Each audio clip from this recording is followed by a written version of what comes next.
Hi friends.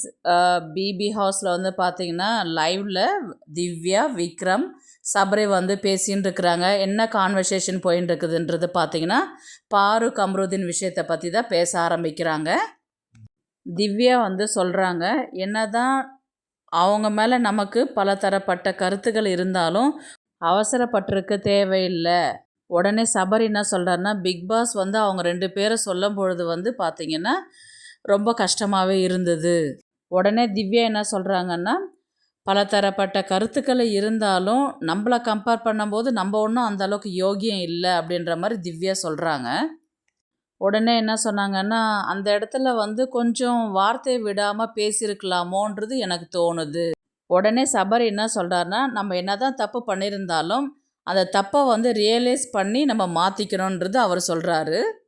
உடனே திவ்யா என்ன சொல்கிறாங்கன்னா, நிறைய டைம் இருந்தது, நிறைய ஸ்பேஸ் இருந்தது, ஆனால் அவங்க வந்து கொஞ்சம் கூட மாற்றிக்கவே இல்லை. அதுதான் பெரிய பிரச்சனையாக இருக்குது இப்போது.